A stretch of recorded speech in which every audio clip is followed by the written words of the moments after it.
할렐루야. 오늘 역대하 1장입니다. 1장 1절에서 6절입니다. 다윗의 아들 솔로몬의 왕위가 견고하여 가며 그의 하나님 여호와께서 그와 함께 하사 심히 창대하게 하시니라.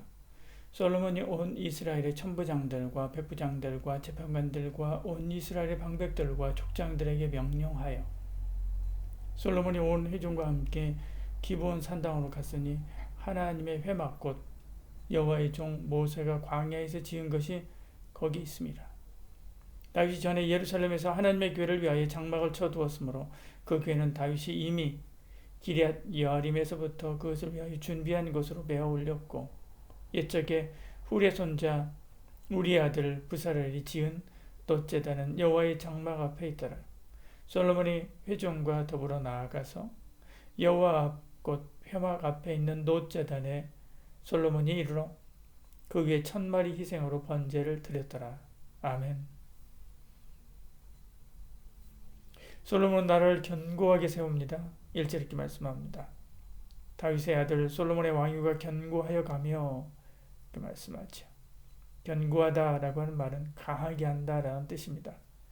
그는 정권 초기에 나라를 다스리는 여러 걸림돌들 많은 사람들인 아도니아, 아비아달, 요압, 시므이 등을 정리해서 왕권을 견고하게 세우죠. 뿐만 아니라 정치적 입지도 견고하게 세워서 다른 나라가 넘보지 못하게 합니다. 어린 나이에 어떻게 이렇게 할 수 있었을까? 1절에 그의 하나님 여호와께서 그와 함께 하사, 이것이 비결이죠. 하나님이 그와 함께 하시기 때문에 그런 것입니다. 그러면 왜 그 하나님이 그와 함께 하셨는가? 그가 하나님을 잘 섬겨서인가?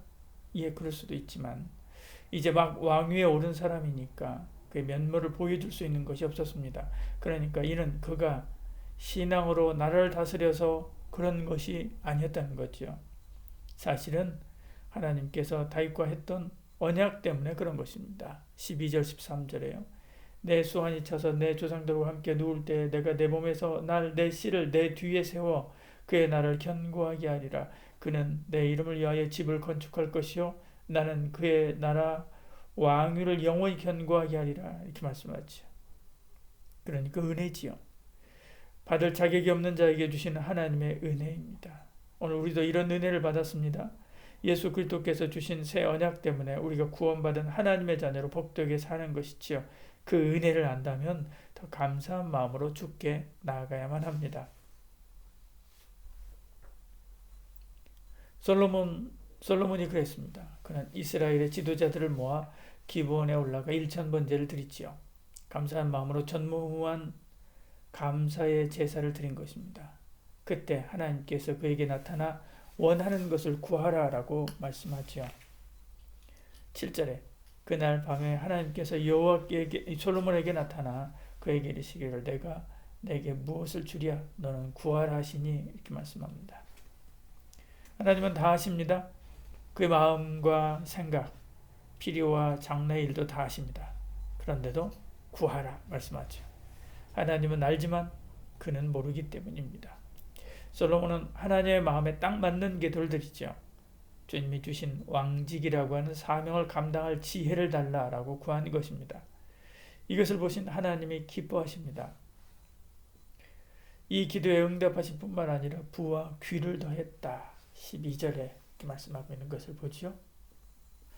우리는 기도할 때 하나님이 나의 사정을 모르시는 줄 착각하고 부지런히 하나님께 알립니다. 그러나 하나님은 나보다 나를 더 잘 아시죠. 오히려 내가 나의 사정을 모르니까 기도를 통해서 알려주시는 것입니다. 기도를 통해서 내 마음이 정해지고 감정이 정화되고 소원이 하나님의 뜻에 초점을 맞추게 되는 것이지요. 그래서 하나님의 뜻에 맞춰지면 하나님의 마음이 열리고 하늘의 창고도 열리게 되는 것입니다. 그러므로 부지런히 기도하시길 바랍니다. 귀를 넓게 열고 기도하시길 바랍니다. 기도는 말하는 시간이 아니라 듣는 시간이지요. 그리고 주신 응답을 따라 순전하게 반응하시길 바랍니다. 그것이 하나님의 복을 받는 비결입니다. 솔로몬이 하나님께서 주신 지혜의 말씀을 따라 백성을 다스립니다. 군대는 강해지고 국가의 재정은 넉넉해졌다. 15절 이렇게 말씀하죠. 왕이 예루살렘에서 은금을 돌같이 흔하게 하고 백향목을 평지에 뽕나무같이 많게 하였더라 이렇게 말씀합니다. 하나님의 응답은 마음의 위로 정도가 아닙니다. 하나님의 응답은 생각의 전환 정도가 아닙니다. 하나님의 응답은 현실입니다. 손에 잡히는 현실, 발에 밟히는 현실, 귀로 들리고 손끝으로 느끼는 현실이지요. 믿음은 바라는 것의 실상이기 때문에 그렇습니다. 그러므로 우리의 신앙과 기도는 가장 현실성 있는 것입니다. 가장 확실한 투자지요. 오늘도 부지런히 기도로 하나님을 기쁘시게 하는 저와 여러분 되기를 축복합니다. 기도하겠습니다. 사랑이 많으신 우리 하나님, 우리에게 은혜를 베풀어 주시고 함께 하사 하나님의 귀한 자녀 삼아주신 거 감사합니다. 그리고 날마다 은혜 베풀어 주신 거 감사합니다. 그 은혜의 보좌 앞에 더 가까이 나아가기를 원합니다.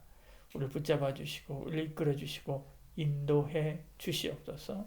예수님 이름으로 기도드리옵나이다.